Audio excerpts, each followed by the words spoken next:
بچائیں۔ اب میاں بیوی بھی سمجھ لیں کہ ہماری ذمہ داریاں کیا ہیں۔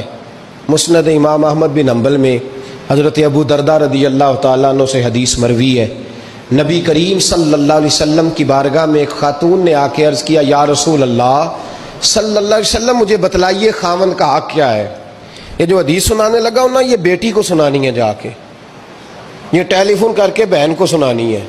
صرف بیوی کو سنانے کی نہیں ہوتی یہ چیزیں۔ یہ حدیث بیٹی کو سمجھائیں، بہن کو سمجھائیں، ان لوگوں کو سمجھائیں، تاکہ اور یہ یاد رکھیں خاوند کے حقوق اگر بچی کے گھر والے اسے سکھائیں نا تو اس کی سمجھ میں جلدی آ جائیں گے،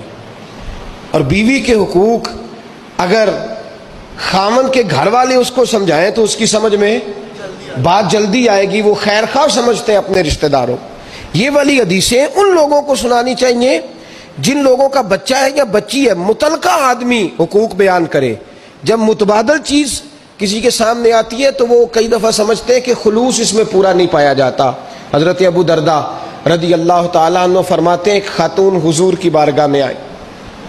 عرض کرنے لگی، یا رسول اللہ صلی اللہ علیہ وسلم میں نکاح کرنا چاہتی ہوں، شادی کرنا چاہتی ہوں، مجھے بتلائیے خاوند کا حق کیا ہے؟ اگر تو میں ادا کر سکتی ہوں تو میں نکاح کروں، ورنہ میں اس کام سے بچوں۔ میرے نبی کریم علیہ السلام نے فرمایا، بی بی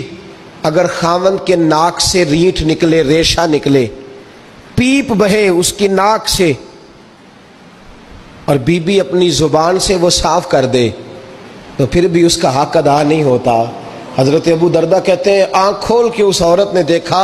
تو میرے نبی پاک نے اگلے جملے ارشاد فرمائے، حضور نے فرمایا تو ان باتوں میں حیرت کر رہی ہے، میں اگر خدا کے علاوہ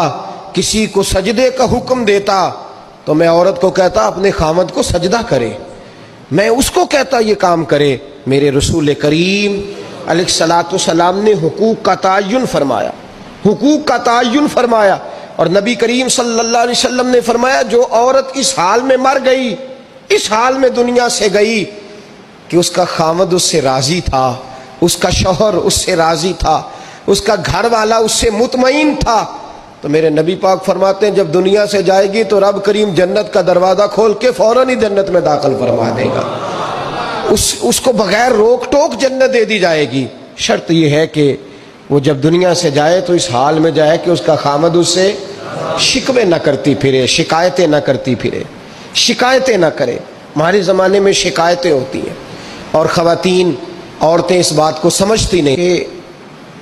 اللہ نے جو میرے نصیب میں رکھا تھا اور جو خاوند رب نے میرے لیے پسند کیا تھا وہ اللہ نے